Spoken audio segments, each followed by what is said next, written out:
রাজ্যের ঐতিহ্যশালী খার্চি পুজোতে ভিড় ধীরে ধীরে বাড়তে শুরু হয়েছে। প্রায় প্রতিদিনই বেলা বাড়ার সাথে সাথে রাজ্যের বিভিন্ন প্রান্ত থেকে নানান বয়সের সাধারণ মানুষের ভিড়ে ফয়লাভ হয়ে যায় চতুর্দশ দেবতা মন্দির প্রাঙ্গণ। এই ভিড় মোকাবিলা করে যাতে করে বিভিন্ন দূর দূরান্ত থেকে আগত পুণ্যার্থীরা নিরবিচ্ছিন্নভাবে ভোগ নৈবেদ্য প্রদান করতে পারেন, সে ব্যাপারে খার্চি পূজা শুরু থেকে নিরন্তরভাবে শ্রম দান করে চলেছে স্কাউট গার্ডের স্বেচ্ছাসেবক সেবিকারা। আমাদের সাথে কথা বলার সময় স্কাউট গার্ডের তরফ থেকে দাবি করা হয়েছে প্রতিদিন সকাল 7টা থেকে শুরু করে রাত্রি 12টা পর্যন্ত 3টি বিভাগে স্কাউট গার্ডের স্বেচ্ছাসেবক সেবিকারা নিজেদের দায়িত্ব পালন করছেন। পুণ্যার্থীদের ভোগ নৈবেদ্য প্রদান করতে কোনো অসুবিধা যেন না হয় সে বিষয়টা যেমন ওনারা দেখছেন, এর পাশাপাশি সার্বিক বিভিন্ন বিষয়গুলিও দেখছেন বলে স্কাউট গার্ডের তরফ থেকে দাবি করা হয়েছে। আজকে উপলক্ষে আমরা স্কাউট গার্ড আমাদের দায়িত্ব ইয়াতে সোর্স ফোর্সের পক্ষ থেকে এমন আমরা তো স্টেট ভারত স্কাউট গার্ড পক্ষ থেকে আমরা এখানে 210 জন আমরা স্টুডেন্ট আছি, স্টুডেন্ট এবং ছেলে মেয়ে মিলে, এবং আমরা এখানটাতে পুরা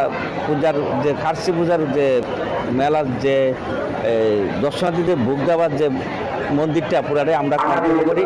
এবং আমাদের 3টা শিফটে এখানে আমরা ডিউটি করি।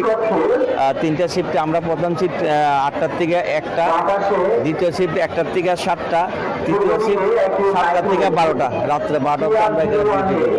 এবং আমাদের ছেলেমেয়েরা প্রত্যেকে আমরা ওটা স্কুলে আমরা থাকি, ওইখানে আমরা ক্যাম্প করছি, ওইখানে আমাদের খাওয়া দাওয়া ওইখানে সব কিছু আমরা এখানে করি। এবং মেলাতে যখন যে দর্শনার্থীরা আসে তাদের যে কোনো অসুবিধা আমরা অসুস্থ করলে হসপিটাল নেওয়া বা ওখানে অ্যাডমিশন করানো, মেডিসিন দেওয়া, এগুলি আমরা প্রতিনিয়ত আমরা করে থাকি। প্রত্যেকটা শিফটে আমরা 50 জন করে ডিউটি করছি। Bureau report, Tripura news 8।